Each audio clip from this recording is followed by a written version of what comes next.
Os primeiros convertidos eram todos judeus, e os judeus estavam acostumados a incluir os seus filhos em toda a vida religiosa deles. Nós acabamos de ver isso. As crianças participavam de tudo. Então, era muito natural, especialmente depois que Pedro disse lá em Atos capítulo 2, a promessa é para vocês e para os filhos de vocês, era natural que os apóstolos tivessem dito, não batiza os filhos não, tá? Esse negócio de incluir filho é coisa do Antigo Testamento. No Novo é diferente, tem que esperar até a criança crer para poder batizar. O natural seria os apóstolos dizerem isso, porque a prática era incluir os filhos. Então não tem mandamento dizendo batize os filhos, porque não precisa. Era o que aconteceria naturalmente com os primeiros convertidos judeus. Eles trariam os seus filhos para receber então o selo da nova aliança. Era perfeitamente natural. Então já encontrei muita gente que diz assim, puxa, eu gosto da igreja reformada, eu gosto da igreja presbiteriana, só tem um probleminha com essa questão do batismo de bebê, né? Isso não é coisa do catolicismo, né? E já ouvi gente se referir aos presbiterianos como católico manso, né? A gente tem uma espécie de catolicismo, mas assim um pouco mais adaptado aos evangélicos, porque tem algumas práticas ainda do catolicismo. Será que é mesmo? É isso que eu queria ver com vocês nessa manhã, na nossa aula. Lembrando que como é uma classe, né, de escola dominical, vocês terão a oportunidade de fazer pergunta. Eu peço apenas que deixem as perguntas para o final, vocês podem ir anotando aí, depois nós daremos oportunidade para aqueles que quiserem fazer perguntas. Bom, os presbiterianos e outros que batizam seus filhos na infância sofrem bastante pressão dos demais evangélicos aqui no Brasil, porque eu creio que os que batizam seus filhos são presbiterianos, metodistas, luteranos, congregacionais, anglicanos. Juntos nós não representamos nem 10% dos evangélicos no Brasil. Talvez 10 a 15% no máximo. Ou seja, mais ou menos aí 80%, 85% dos evangélicos brasileiros, somando aí especialmente os pentecostais e os batistas, eles não batizam os filhos. Então nós somos a minoria, não é? Pode ter certeza disso. Então a pressão é muito grande, porque minoria sofre. Ela é olhada assim, e geralmente porque é minoria, a pergunta é, será que só esses estão certos e a maioria está errada, não é? Bom, eu creio que nós podemos fazer uma defesa razoável do motivo pelo qual nós batizamos os nossos filhos. Antes é preciso explicar que na igreja presbiteriana nós batizamos não somente os nossos filhos, mas também adultos que se convertem depois da infância, e fazemos isso por aspersão, ou seja, derramando água sobre a cabeça. Mas nós aceitamos quem é batizado por imersão. Ou seja, se você vem de uma igreja onde você foi batizado por imersão, você não será rebatizado numa igreja presbiteriana. Agora, o oposto nem sempre é verdade. Se você foi batizado numa igreja presbiteriana e vai para uma igreja batista, dependendo do pastor, o pastor pode querer batizar você de novo, né? Porque ele não vai querer considerar o batismo por imersão como sendo, o batismo por aspersão como sendo batismo. Eu, quando estou conversando com um amigo batista ou pentecostal sobre essa questão do batismo, eu gosto de brincar com ele fazendo a seguinte pergunta. Tem um tanque, nós vamos batizar uma pessoa. Se eu empurrar a pessoa e a água ficar até o ombro, está batizado? Não está não. Tá bom. Se eu empurrar mais um pouquinho e ficar até o queixo, está batizado? Não está batizado não. Se empurrar mais um pouquinho e vier até aqui, está batizado? Até a testa está batizado? Não. Então o que importa é o cucuruto mesmo, né? Então, só botar água em cima, está batizado. Não é isso? Então a gente já resolve o problema, já colocando água aonde realmente caracteriza o batismo, né? É uma brincadeira que a gente faz com os amigos batistas, eles não acham engraçado, mas a gente faz de qualquer jeito. Mas meu ponto hoje é sobre o batismo dos crentes, dos filhos dos crentes, tá certo? E eu quero voltar com vocês para aquele texto que foi lido na nossa liturgia, que é o trecho de Gênesis 17, onde nós temos o registro da aliança de Deus com Abraão.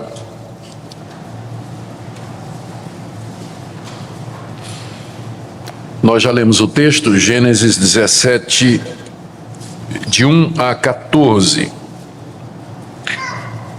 Aqui nós temos como Deus aparece a Abrão e lhe faz promessas. A principal promessa é o estabelecimento de uma aliança.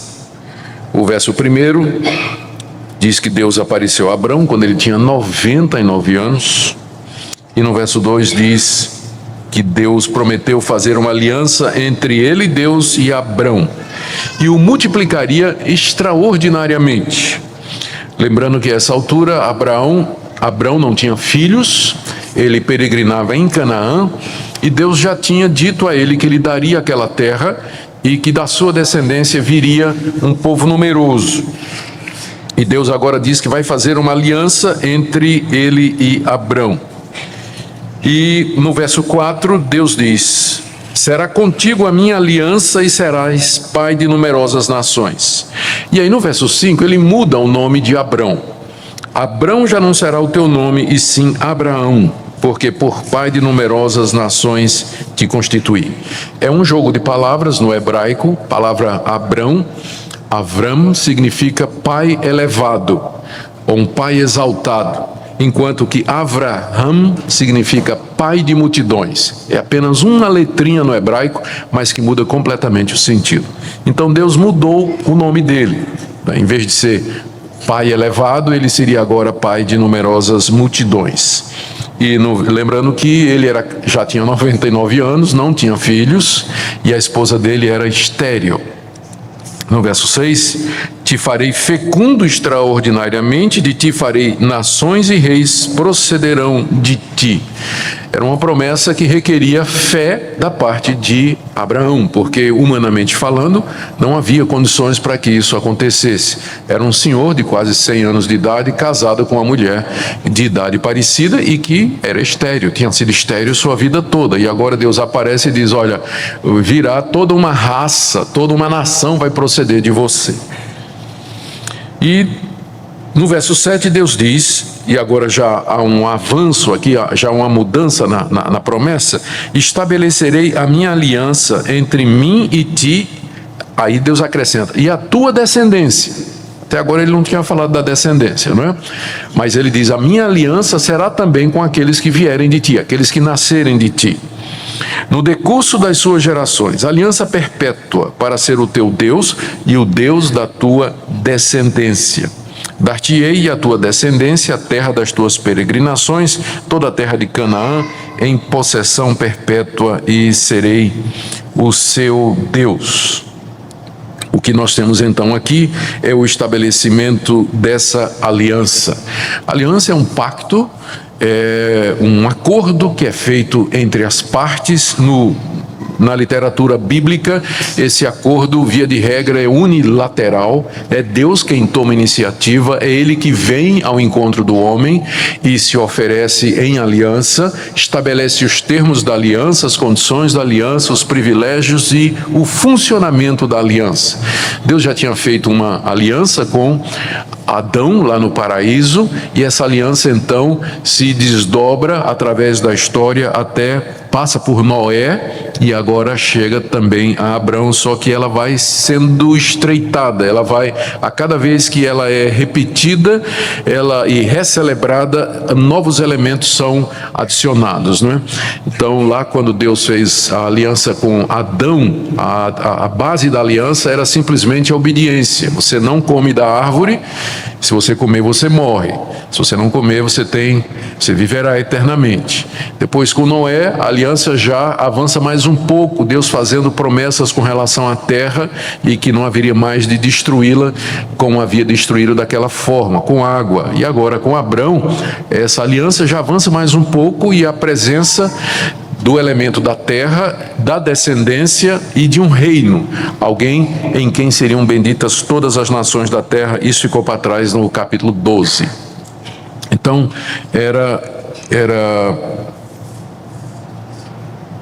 era interessante, era importante que a gente notasse isso. Só corrigindo um detalhe aqui, a essa altura o Ismael já tinha nascido, era filho de Abraão, mas só que não era da esposa legítima, não é? Era da escrava Agar. Bom, no verso 9 em diante, nós temos o estabelecimento de um selo ou de um sinal da aliança. Isso era muito comum e ainda hoje é comum. Hoje, o casamento é um contrato, é uma aliança, é um pacto que nós fazemos. E a aliança, ela é o símbolo do casamento. Ela representa externamente aquela aliança que foi celebrada entre duas pessoas. No Antigo Oriente, as alianças eram celebradas de diversas maneiras. Aqui no capítulo 15, se a gente quisesse voltar atrás, quando Deus também falou da aliança a Abrão, ele mandou que Abrão matasse alguns animais e fizesse um corredor com a parte dos animais. Uma parte dos animais ficaria à direita, uma parte dos animais ficaria à esquerda, e Deus passou pelo meio dos animais. É interessante porque a palavra aliança em hebraico, berit, significa cortar.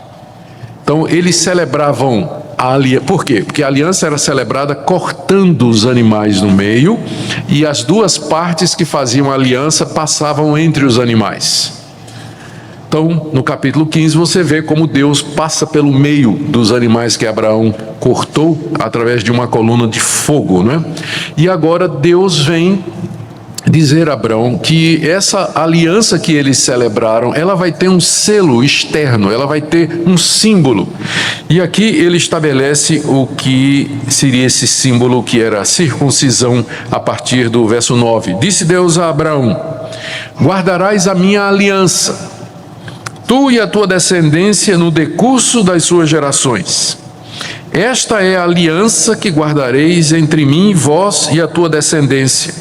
Todo macho entre vós será circuncidado. Circuncidareis a carne do vosso prepúcio. Será isso por sinal de aliança entre mim e vós. Fica complicado explicar o que é a circuncisão para quem não sabe, né? Mas o mais parecido hoje é a operação de fimose, que é feita em crianças. Quando elas nascem, então a pele do prepúcio, do membro masculino, é removido por questões de higiene e tudo mais. Esse tipo de cirurgia era conhecida no Antigo Oriente. Os egípcios praticavam isso, mas eles praticavam por outros motivos. Mas agora Deus está dizendo que todos os filhos de Abraão, inclusive o próprio Abraão, tinha que fazer aquela operação, que era chamada de circuncisão, que era a remoção da carne do prepúcio, da pele do membro masculino.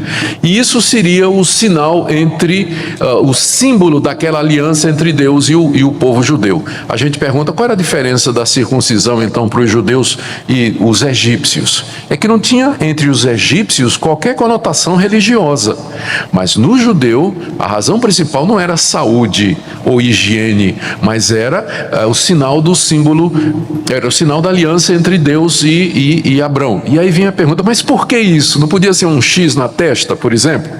Por que tinha que ser aquilo? Então, primeiro, por causa da palavra aliança, não é? Que significa cortar. E segundo, porque, mais adiante vai ser explicado lá no livro de Deuteronômio, a remoção daquela carne, daquela pele, representava a remoção da pele que cobre o coração duro. Tanto é que Moisés, muito tempo depois, vai dizer: circuncidem o coração de vocês. É isso que Deus quer.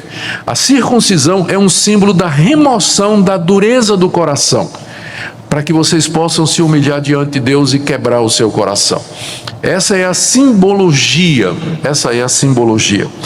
Alguns outros querem já entender com isso que a circuncisão era necessária já para dizer, já que Deus é o Deus nosso e da nossa descendência, então a marca dele já está sobre o membro masculino, através do qual essa descendência ela vai ser gerada, ou por meio de quem essa descendência vai ser gerada. Ou seja, Deus já assume controle antes da concepção. Todos os nossos filhos são de Deus. Alguns teólogos querem ver isso aí. Eu acho um sentido um pouco longe. Eu acho mais fácil pensar, eu gosto de pensar nos sentidos que a Bíblia dá. A ideia de cortar aquilo que impede que nós sejamos de Deus, a remoção da dureza do nosso coração.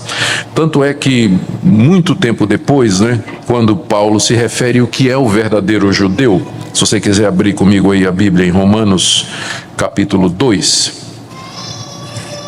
muito tempo depois, Paulo explicando o que é o verdadeiro judeu, ele diz: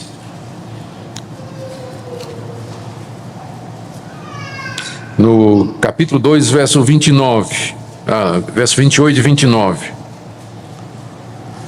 Porque não é judeu quem o é apenas exteriormente, e nem é circuncisão a que é somente na carne.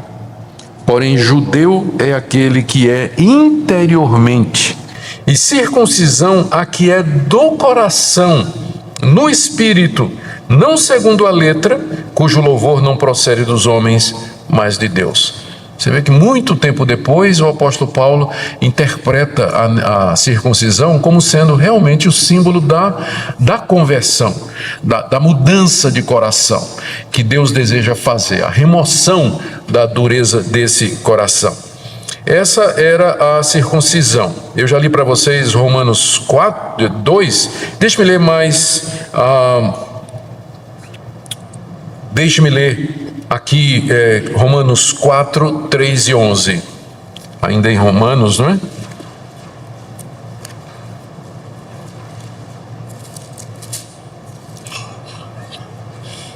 Romanos 4, verso 3. Vamos começar no verso 1. Ora, que diremos ter alcançado Abraão, nosso pai, segundo a carne? Porque se Abraão foi justificado por obras, ele tem de que se gloriar, porém não diante de Deus. Pois o que diz a Escritura? Abraão creu em Deus, e isto lhe foi imputado para a justiça. Paulo aqui está se referindo ao capítulo 15 de Gênesis. Nós estamos lendo o capítulo 17, onde é estabelecida a circuncisão. No capítulo 15, vocês se lembram? Deus aparece a Abraão e diz: conta as estrelas do céu, assim será a tua descendência. E lá em Gênesis 15 está dizendo que Abraão creu em Deus. Abraão creu que, mesmo ele sendo velho, sua esposa estéril, ele creu que Deus haveria de fazer um milagre e multiplicar a sua descendência. Abraão tinha crido no capítulo 15. Agora veja o que diz, voltando para Romanos, capítulo 4, Paulo ainda, verso 10. Como, pois, lhe foi atribuída? Ou seja, como é que foi atribuída justificação a Abraão? Como é que ele foi salvo? Estando ele já circuncidado ou incircunciso? Porque a questão toda aqui na carta aos Romanos é: a lei salva? A resposta de Paulo é: Abraão. Quando Abraão foi salvo, a lei já tinha sido dada? Não, porque a lei foi dada em Moisés 400 anos depois de Abraão. Mas lá em Gênesis 15 está dizendo que Abraão creu em Deus e ele foi justificado. Paulo está perguntando: como é que Abraão foi justificado? Antes da lei ou depois da lei? Com a circuncisão ou antes da circuncisão? Abraão nem era circuncidado ainda, Foi em Gênesis 15. Aí Paulo diz, final do verso 10: não no regime da circuncisão, mas sim quando incircunciso. Agora eu quero chamar sua atenção para esse versículo aqui, o 11. E recebeu o sinal da circuncisão, Gênesis 17, como selo da justiça da fé que teve quando ainda incircunciso. A questão toda é que Paulo interpreta a circuncisão como sendo o sinal da fé. Não é isso que ele está dizendo aqui? A circuncisão é o selo da justiça da fé. Abraão foi justificado pela fé e a circuncisão era o selo disso. Então, estamos claros nesse ponto, né? Deus fez uma aliança com seu povo, fez com Abraão e sua descendência, e disse: você tem que circuncidar a você mesmo todos os homens da sua casa, até aquele que tem 8 dias. Só que a circuncisão era o símbolo da conversão, era o símbolo da fé, era o símbolo da mudança de coração. Volta lá para Gênesis 17. Eu devia ter pedido para vocês deixarem um marcador aí, né? Em Gênesis 17. Estamos no verso 11. Veja o que diz o verso 12. O que tem 8 dias será circuncidado entre vós, todo macho nas vossas gerações, tanto escravo nascido em casa, como comprado a qualquer estrangeiro que não for da sua estirpe. Com efeito será circuncidado. E aí ele vai dizer: o que nascer na tua casa, o que for teu filho, o que for nascido dos escravos, o que for, quem for, esse vai ter que ser circuncidado. O que eu quero dizer aqui é que a circuncisão, que era o selo da aliança entre Deus e Abrão, ela foi aplicada aos meninos de 8 dias, embora fosse o símbolo da fé. A pergunta é: menino de 8 dias tem fé? Não, né? A fé é todo um processo de compreensão, de entendimento, de arrependimento, de conversão. Mas uma criança de 8 dias, ela não tem fé. Assim mesmo, ela era circuncidada. Ela recebia o selo da aliança, ainda que esse selo tivesse ou simbolizasse a justiça pela fé, que faz parte da aliança que Deus tem para conosco. Bom, aqui no verso 23 do capítulo 17, está dizendo que Deus tomou que Abraão tomou seu filho Isaque, todos os escravos nascidos em sua casa, todos os comprados por dinheiro, todo macho de entre a sua casa, circuncidou a carne do prepúcio de cada um.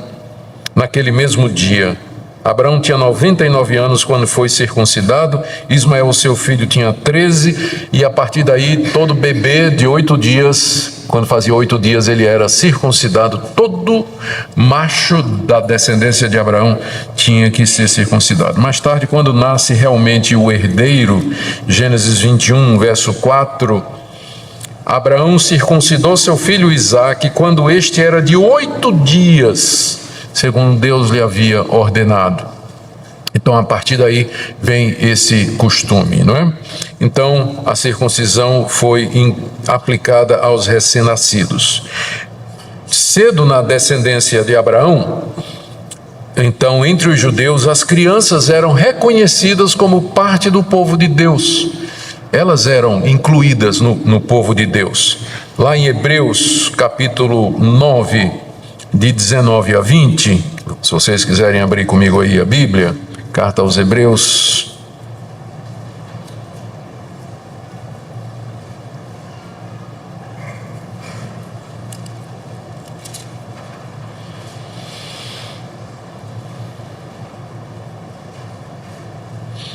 Havendo Moisés proclamado todos os mandamentos segundo a lei a todo o povo, tomou o sangue dos bezerros dos bodes com água e lã, tinta de escarlate e sopo, e aspergiu não só o próprio livro, como também todo o povo, dizendo: esse é o sangue da aliança, qual Deus prescreveu para vós outros. Aqui o autor de Hebreus está lembrando um episódio que aconteceu lá no livro de Êxodo. Depois que Deus deu a lei a Moisés, Moisés reuniu todo o povo, e aí todo o povo é todo o povo, né? As crianças, as mulheres, os homens de todas as idades, reuniu todo o povo, sacrificou o cordeiro, pegou o sangue e aspergiu o povo todo, né? Incluindo as crianças. Lá em 1 Coríntios, capítulo 10, de 1 a 4, nós lemos que Paulo está dizendo que todo o povo de Israel foi batizado tanto em Moisés quanto no mar. É bom dar uma lida nesse texto. Vai lá para 1 Coríntios, por favor, capítulo 10. Ora, irmãos, não quero que ignoreis que os nossos pais estiveram todos sob a nuvem, todos passaram pelo mar, tendo sido todos batizados, assim na nuvem como no mar, com respeito a Moisés. Está se referindo à passagem do povo de Deus pelo Mar Vermelho quando saiu do Egito. Homens, mulheres e crianças. E Paulo está dizendo que todos eles foram batizados na nuvem e no mar. Todo o povo estava incluído naquele batismo, não é? Por assim dizer, foram todos batizados. Então, era normal que as crianças fossem incluídas no povo durante a antiga aliança. As crianças participavam dos festivais, elas estavam presentes. Quando chegava uma idade em que elas podiam compreender, elas comiam a Páscoa. Lá em Êxodo está dizendo assim: quando teu filho disser, na hora de comer aquele cordeiro da Páscoa, né? O que é isso, né? Qual o significado disso? Então o pai explicava e a criança já poderia começar a comer da Páscoa. Mostrava que tinha entendimento e significado. E então ela era envolvida. A criançada toda participava da vida religiosa do povo de Israel. Recebia circuncisão, participava das assembleias, estava ali ia ao templo juntamente com seus pais. Aos 12 anos fazia profissão de fé, não é? Aos 12 anos, como Jesus era apresentado oficialmente no templo aos sacerdotes, como sendo um judeu já adulto que podia compreender a lei. Ou seja, as crianças com certeza faziam parte da vida do povo de Deus no Antigo Testamento. Então esse é meu primeiro ponto, é a doutrina da aliança. Eu quero dizer o seguinte: se você não entender a doutrina da aliança, você não vai entender por que nós batizamos os nossos filhos, porque a correspondência é essa. O batismo para nós é a mesma coisa da circuncisão no Antigo Testamento. Se no Antigo Testamento as crianças de 8 dias podiam ser circuncidadas, mesmo porque a circuncisão, ainda que a circuncisão fosse o selo da fé, então no Novo Testamento, já que o batismo substitui a circuncisão, os nossos filhos também estão incluídos de 8 dias. De 8 dias para frente. Então, se você não entender isso, então não vai fazer sentido. Eu entendo que você vai dizer, mas como vai batizar um menino de 8 dias se Jesus diz: quem crê e for batizado? Eu vou chegar naquele versículo. Tá na minha lista aqui. Nós vamos lá. Mas você primeiro tem que entender essa doutrina, que é a doutrina da aliança, que Deus tem uma aliança. E agora vem o segundo ponto que eu quero que você entenda, é que a igreja, ela é a continuação de Israel. E pode ser que aqui a briga seja maior, porque eu sei que no meio evangélico tem muita gente que faz a diferença, dizendo que Israel é povo de Deus, igreja é povo de Deus, que Deus tem 2 povos. E que tem muita coisa, aquela aliança que Deus fez com Israel é com Israel. E que a igreja aparece como uma espécie de plano B. Os judeus rejeitaram a Jesus, que era o Messias, e Deus aparece com o plano B. A igreja vem no lugar. Mas a Israel continua sendo o povo de Deus, com quem Deus tem uma aliança e tudo mais. Então, se você pensa assim, então não vai valer para você o argumento de que o batismo equivale à circuncisão, porque circuncisão é para Israel, o batismo é para a igreja. Mas se você entender que a igreja é a continuação de Israel e que Deus só tem um povo, só tem uma aliança, então vai ficar claro para você. Esse é o ponto que eu quero demonstrar agora. Que no Novo Testamento, o que nós lemos é que a igreja é a continuação espiritual de Israel. Esse pacto que Deus fez com Abraão e com a descendência dele, ele continua em todos aqueles que têm a mesma fé que Abraão teve. Eu quero ler algumas passagens da Bíblia para demonstrar isso para vocês. A primeira seria lá no Evangelho de Mateus, quando Jesus diz claramente aos judeus que, como povo físico, como povo civil, como nação, eles já não seriam mais os detentores da aliança.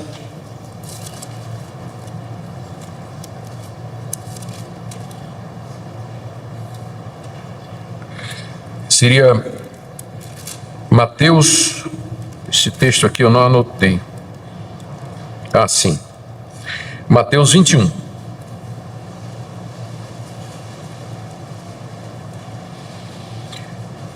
Mateus 21, do verso 30. Presta atenção se você tem dúvidas sobre essa questão de se Israel, a relação de Israel e da igreja. Jesus falando com os fariseus e disse o seguinte, Mateus 21, de 33 em diante. Atentai noutra parábola. Havia um homem dono de casa que plantou uma vinha, cercou-a de uma sebe, construiu um lagar, edificou-lhe uma torre, arrendou uns lavradores, depois se ausentou do país.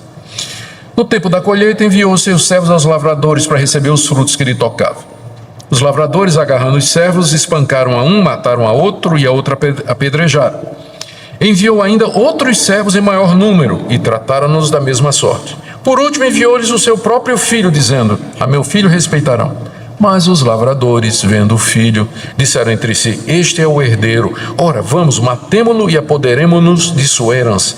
E agarrando-o, lançaram-no fora da vinha e o mataram. Quando, pois, vier o senhor da vinha, que fará aqueles lavradores? Olha a história que Jesus contou. Um fazendeiro tinha uma fazenda, foi viajar para o exterior, chamou lá uns peões, um grupo, uns trabalhadores lá, uns vaqueiros, e disse, olha, eu vou arrendar aqui minha fazenda a vocês. Vocês trabalhem, todo ano eu vou mandar alguém aqui para pegar o que é meu. Aí não mandou o primeiro ano, aí os vaqueiros lá disseram, olha, não vamos pagar nada não, mata esses caras aí. Aí o dono, né, lá do exterior, mandou mais cobrador, mataram o cobrador. Aí o dono disse, sabe, eu vou mandar meu filho. E eles vendo meu filho, eles vão me respeitar. Aí o filho chegou e os arrendatários mataram o filho do mesmo jeito, dizendo, agora a herança é nossa, porque nós vamos fazer o uso capião, né? Já estamos aqui, não tem herdeiro, a propriedade agora é nossa. Aí Jesus pergunta, o que o dono da fazenda vai fazer? Pensando no contexto daquela época. Vocês já sabem o que Jesus está dizendo aqui, né? A fazenda é o reino de Deus. O fazendeiro é Deus. O filho do fazendeiro é Jesus Cristo. Os cobradores eram os profetas. E os arrendatários eram o povo judeu. É como se Jesus dissesse, vocês nunca deram fruto. O meu pai, que é o dono do reino, mandou os profetas, vocês mataram os profetas. Finalmente ele me mandou e vocês vão me matar. Vocês não estão dando fruto.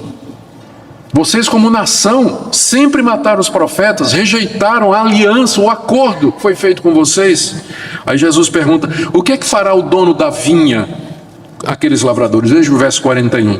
Os fariseus foram obrigados a dizer, fará perecer horrivelmente a estes malvados e arrendará a vinha a outros lavradores que lhe remetam os frutos nos seus devidos tempos. Aí Jesus perguntou-lhes, nunca leste nas Escrituras a pedra que os construtores rejeitaram, esta veio a ser a principal pedra angular? Isso procede do Senhor e é maravilhoso aos nossos olhos? Jesus disse, é isso mesmo que vai acontecer. Vocês nunca leram na Bíblia que aquela pedra que os construtores rejeitaram, ela se tornou a pedra fundamental do edifício? Jesus está falando dele, ele é a pedra fundamental que os judeus rejeitaram, mas que ia se tornar a pedra em cima da qual a igreja dele seria edificada. Agora veja o verso 43. Portanto vos digo que o reino de Deus vos será tirado e será entregue a um povo que lhe produza os respectivos frutos. Jesus disse aos judeus, o reino de Deus vai ser tirado de vocês e vai ser dado a um povo que produz os frutos. Quem é esse povo? A igreja. Então o reino de Deus não está mais na nação de Israel. A nação de Israel no Antigo Testamento era o reino de Deus, era o povo de Deus com quem Deus tinha uma aliança. Mataram os profetas, rejeitaram finalmente Jesus Cristo. Deus finalmente disse, tudo bem, o reino agora será entregue a um povo que produz os seus frutos. Que povo é esse? Vocês, nós que temos a mesma fé de Abraão, que andamos nas pegadas de Abraão, que somos os descendentes espirituais de Abraão. É o mesmo povo, é a mesma descendência, porque na verdade até mesmo no Antigo Testamento não era todo judeu que era judeu. No Antigo Testamento você tinha os judeus, mas dentro deles vocês tinham os verdadeiros judeus, que temiam a Deus, esperavam o Messias, queriam andar nos caminhos de Deus, e você tinha os que não eram, só era circuncidado, mas de fato não era. Então, isso na Bíblia é chamado remanescente fiel, que continua na igreja, e quando eu falo igreja, é todo aquele que verdadeiramente crê no Filho de Abraão, Jesus Cristo, e tem a mesma fé que Abraão teve. Então, essa é a doutrina da aliança, do pacto, que continua na igreja. Deixe-me ler algumas passagens no Novo Testamento para que vocês acompanhem o que eu estou dizendo. Lá em Gálatas, eu já li Romanos, onde Paulo explica quem é o verdadeiro judeu, né? Em Gálatas capítulo 3, verso 7, versos 6 e 7, Paulo diz assim: é o caso de Abraão, que creu em Deus e isto lhe foi imputado para a justiça. Ele está citando Gênesis 15. Sabei, pois, que os da fé é que são filhos de Abraão. Quem são os filhos de Abraão? São os que creem como Abraão creu. É a descendência espiritual de Abraão. É a descendência espiritual de Abraão. Agora, o verso 29 do capítulo 3 aí, de Gálatas. No verso 28, começando. Desta forma não pode haver judeu, nem grego, nem escravo, nem liberto, nem homem, nem mulher, porque todos vós sois um em Cristo Jesus. E se sois de Cristo, também sois descendentes de Abraão. Então, se você é de Cristo, você é um legítimo descendente de Abraão. Então, na verdade, o cristão é um judeu consumado. O cristão é o judeu na sua plenitude. Se você é de Cristo, você é descendente de Abraão. E o que mais, ó? E herdeiro segundo a promessa. Lembra aquelas promessas que foi feita? De herdar o mundo? Então, nós somos herdeiros das promessas que Deus fez a Abraão. Eu sei que tem muita gente que, porque ouviu isso, né, foi educado nisso, pensa sempre em Israel, até hoje, como sendo o povo de Deus. E tudo mais, mas biblicamente falando, Deus já encerrou o seu tratamento com Israel, desde a crucificação de Jesus Cristo e o dia de Pentecostes. As coisas que acontecem na nação de Israel hoje, pelo menos essa é a interpretação, ou essa é a visão mais comum dentro da igreja reformada. O que acontece com a nação de Israel hoje deve ser visto como sendo, da mesma maneira que a gente vê a relação entre todos os povos, tratado internacional, tratado de justiça, quem é que tem direito à terra, quem não tem. Se o árabe está certo, eu vou dizer que ele está certo. Eu não vou dizer que Israel está certo só por conta de que um dia no Antigo Testamento foi o povo escolhido de Deus. Se ele está errado, ele está errado. Não é? Então, tenho que olhar para a nação de Israel dessa perspectiva. Então, o cristão, ele é o descendente de Abraão e herdeiro das promessas que foram feitas. Ainda em Gálatas, capítulo 6, verso 16. No verso 15, Paulo diz assim, Gálatas 6,15: pois nem a circuncisão é coisa alguma, nem a incircuncisão, mas o ser nova criatura. E a todos quantos andarem de conformidade com esta regra, paz e misericórdia seja sobre eles e sobre o Israel de Deus. Ele está falando da igreja chamada aqui do Israel de Deus, o verdadeiro Israel, a sua continuação, o Israel espiritual. Em Colossenses 2, vamos lá. Colossenses 2, 11 e 12.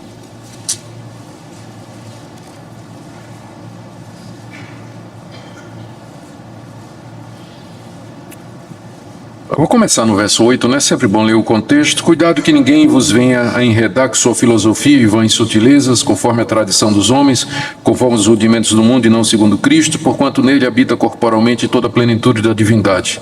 Também nele estáis aperfeiçoados. Cristo é o cabeça de todo principado e potestade. Nele também fostes circuncidados, não por intermédio de mãos, mas no despojamento do corpo da carne, que é a circuncisão de Cristo. Então, qual é a circuncisão de Cristo? Conversão, não é isso? Então você vê que ele, e logo em seguida ele diz, tendo sido sepultado juntamente com ele no batismo. Você vê a relação que Paulo está fazendo entre a circuncisão e o batismo, chamando, ou então dizendo que o batismo de Cristo é de fato um batismo, a circuncisão de Cristo é a circuncisão do coração, o despojamento do corpo da carne. 1 de Pedro 2, de 9 a 10. 1 de Pedro 2, de 9 a 10. Paulo está falando para a igreja, escrevendo essa carta aos crentes. A relação desses crentes está aí no capítulo 1, verso 1.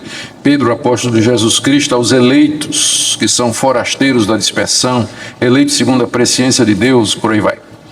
Aí no verso 9 do capítulo 2, Paulo se dirige a eles e diz: vós, porém, sois raça eleita, sacerdócio real, nação santa, povo de propriedade exclusiva de Deus, a fim de proclamardes as virtudes daquele que vos chamou das trevas para a sua maravilhosa luz. Se você ler aí, o que é que Pedro está fazendo aqui? Ele está citando Êxodo, capítulo 19, versos 5 e 6, onde Deus diz à nação de Israel: vocês são uma raça de sacerdotes, vocês são um povo santo, vocês são um povo escolhido. E agora Pedro toma esses adjetivos que eram usados para descrever a nação de Israel no Antigo Testamento e aplica para a igreja, dizendo: vocês são sacerdotes, vocês são nação exclusiva de Deus, povo real de Deus, vocês são o povo de Deus, chamados para proclamar a sua luz. Também você pode ler, se quiser escrever aí para ver depois, Deuteronômio 7:6 e Deuteronômio 14:2, são passagens onde esses títulos são usados para a nação de Israel e Pedro agora aplica para a igreja. Enfim, o que é que eu estou querendo dizer com isso? Que Deus sempre só teve um povo, sempre teve uma aliança só, e essa aliança, ela sempre teve seus símbolos.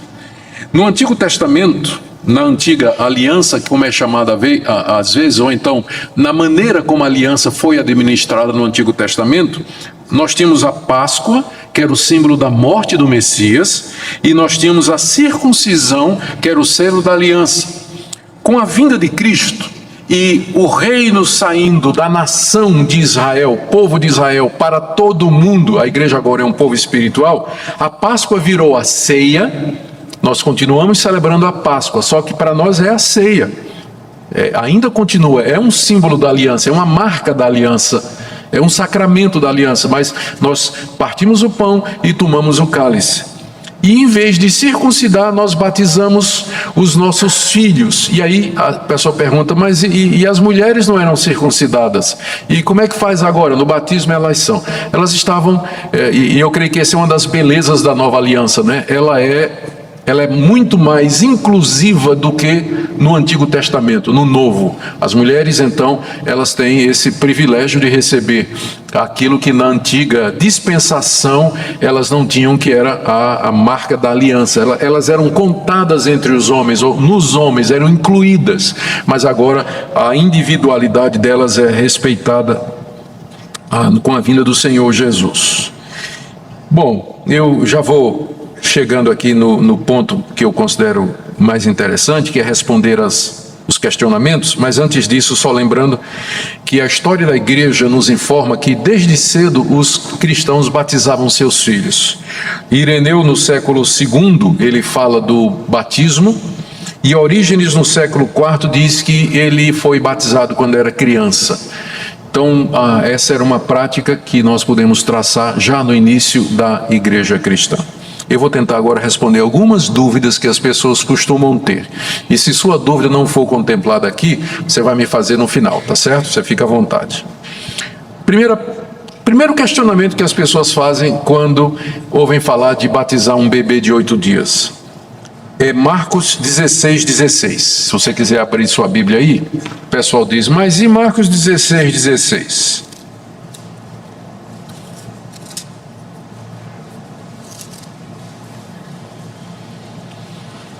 Começar no verso 15, Marcos 16, 15 e 16. E disse Jesus: ide por todo o mundo, pregai o evangelho a toda criatura. Quem crer e for batizado será salvo, quem porém não crer será condenado.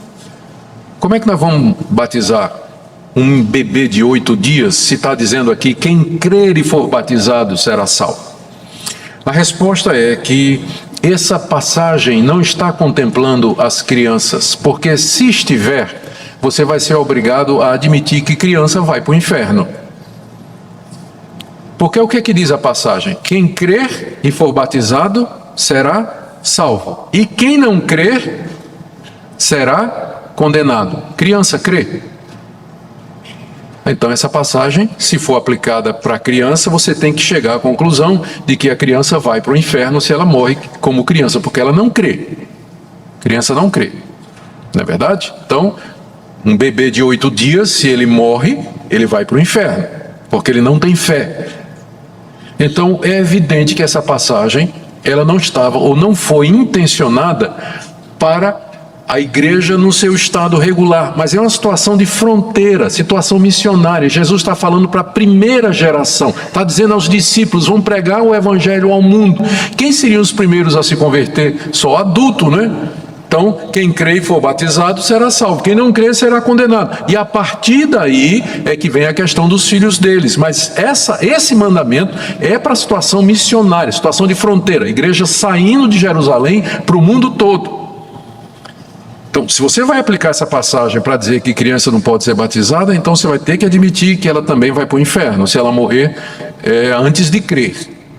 Então, quando é isso, eu não sei. Não é? 1 ano, 2, 3, 4, não sei. E é difícil a gente pensar em criança indo para o inferno, né? É difícil a gente pensar isso, mas de qualquer forma você vai ter que seguir isso aí. Segunda coisa que as pessoas dizem: não tem nenhum mandamento na Bíblia, no Novo Testamento, mandando a gente batizar os filhos. Bom, eu acho que seria de se esperar um mandamento proibindo, porque os primeiros convertidos eram todos judeus, e os judeus estavam acostumados a incluir os seus filhos em toda a vida religiosa deles. Nós acabamos de ver isso. As crianças participavam de tudo. Então, era muito natural, especialmente depois que Pedro disse lá em Atos capítulo 2, a promessa é para vocês e para os filhos de vocês, era natural que os apóstolos tivessem dito, não batiza os filhos não, tá? Esse negócio de incluir filho é coisa do Antigo Testamento. No Novo é diferente, tem que esperar até a criança crer para poder batizar. O natural seria os apóstolos dizerem isso, porque a prática era incluir os filhos. Então não tem mandamento dizendo batize os filhos, porque não precisa. Era o que aconteceria naturalmente com os primeiros convertidos judeus. Eles trariam os seus filhos para receber então o selo da nova aliança. Era perfeitamente natural. Terceira objeção, o pessoal diz: olha, não tem nenhum exemplo de uma criancinha de 8 dias sendo batizada no Novo Testamento. E é verdade, não tem mesmo. Assim, uma descrição, né, dizendo, e aí fulano pegou o filho de 8 dias e Paulo batizou o bebê de 8 dias. Não tem. Mas o argumento do silêncio, ele corta dos dois lados. Porque também não tem nenhum exemplo no Novo Testamento de um filho de crente de 18 anos sendo batizado. Que é o que os irmãos batistas e pentecostais fazem. Quando a criança faz 18 anos, batiza. Me mostra um exemplo no Novo Testamento de um filho de crente sendo batizado em idade adulta. Também não tem. Então o argumento do silêncio corta dos dois lados. Então, se não pode porque não tem exemplo de uma criancinha sendo batizada, então também você não pode deixar seu filho ser batizado aos 18, 17, 16 anos, porque também não tem nenhum exemplo de filho de crente. Todos os exemplos que nós temos na Bíblia é de situação de fronteira. Gente que era pagã, que se arrependeu e foi batizado como adulto. Tudo bem. Tem essa questão aí. Eu diria até que as evidências são mais favoráveis. Se a gente for usar o argumento do silêncio, eu acho que ele fala, o silêncio grita também, né? Eu acho que o silêncio grita mais em favor do batismo das crianças. Por exemplo, Atos 16, 15. É o famoso batismo da Lídia, né? São aquelas expressões em que foi dito que batizaram-se casas inteiras. Atos 16, 15. Começando no 14, certa mulher chamada Lídia, da cidade de Tiatira, vendedora de púrpura, temente a Deus, nos escutava. O Senhor lhe abriu o coração para entender as coisas que Paulo dizia. Depois de ser batizada, ela e toda a sua casa nos rogou dizendo: se julgais que sou fiel ao Senhor, entrai em minha casa e aí ficai. Lídia foi batizada, ela e toda a sua casa. Capítulo 16 do livro de Atos, aquela passagem conhecida do carcereiro de Filipos. Verso 32, e lhe pregaram a palavra de Deus e a todos os de sua casa. Naquela mesma hora da noite, cuidando deles, lavou-lhes os vergões dos açoites. A seguir foi ele batizado e todos os seus. O carcereiro foi batizado e toda a família dele. Veja 1 Coríntios, capítulo 1, verso 16.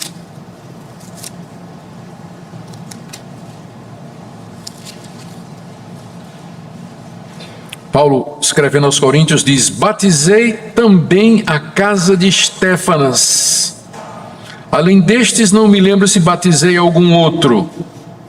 Paulo dizendo: eu batizei a casa de Estéfanes. Então, a pergunta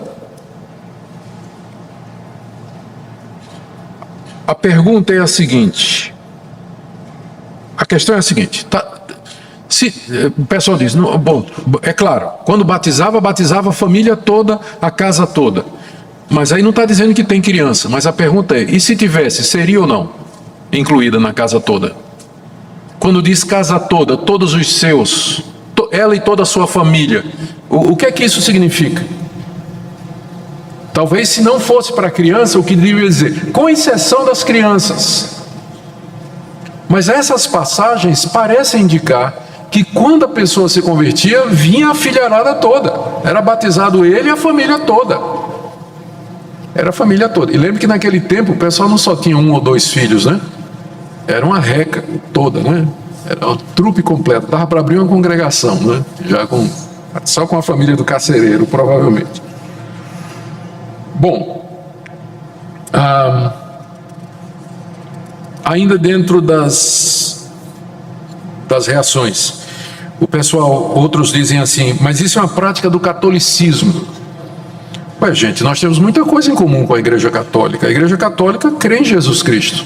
Pelo menos crê que Jesus Cristo é o Filho de Deus. A Igreja Católica crê na Trindade. A Igreja Católica crê que a Bíblia é a palavra de Deus.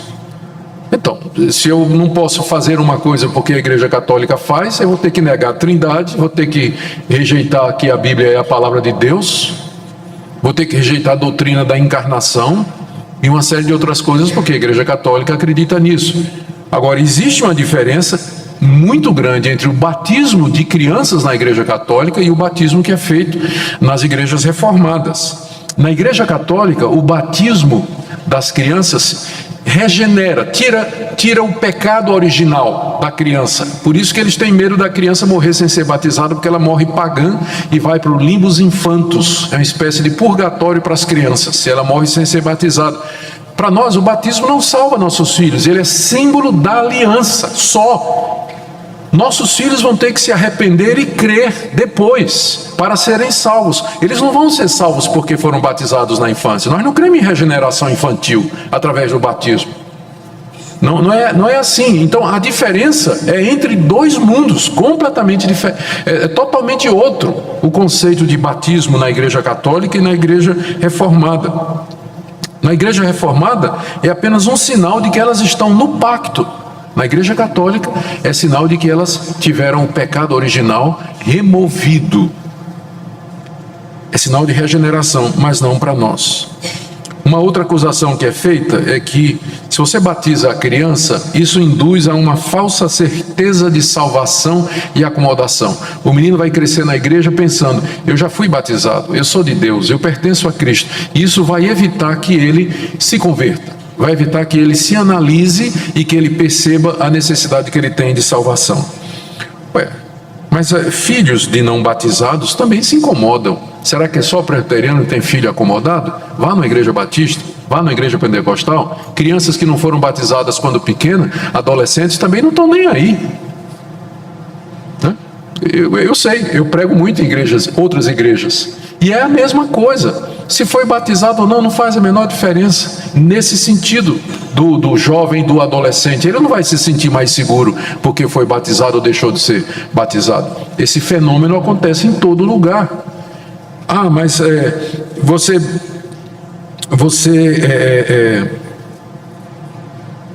você está batizando gente que depois, se não for convertida, vai voltar atrás, e você vai ter gente batizada aí que não é convertida e indo para o inferno.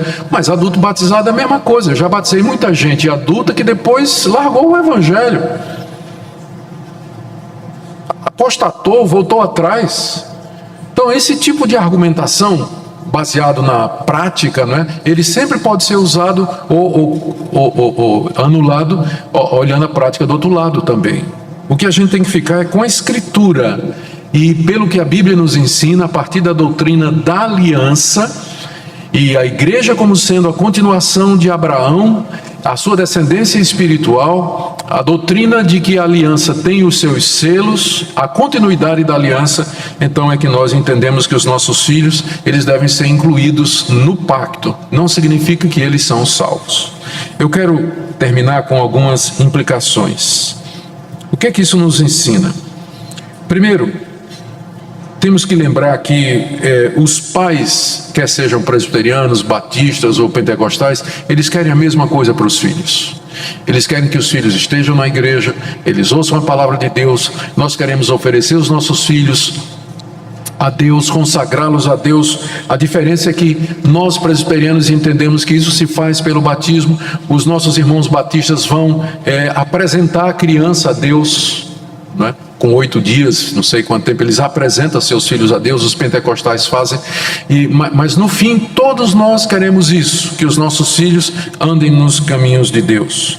Isso é uma responsabilidade muito grande para nós, para os pais crentes, ainda que só um dos cônjuges, um dos pais seja crente, porque quando nós batizamos os nossos filhos, nós fazemos promessas, nós assumimos responsabilidades, e nós devemos nos desincumbir delas. Quando batizamos os filhos, nós prometemos que vamos ensinar a criança no caminho de Deus, vamos orar com ela, por ela, vamos dar exemplo, vamos incentivá-la a ler a Bíblia e assim por diante.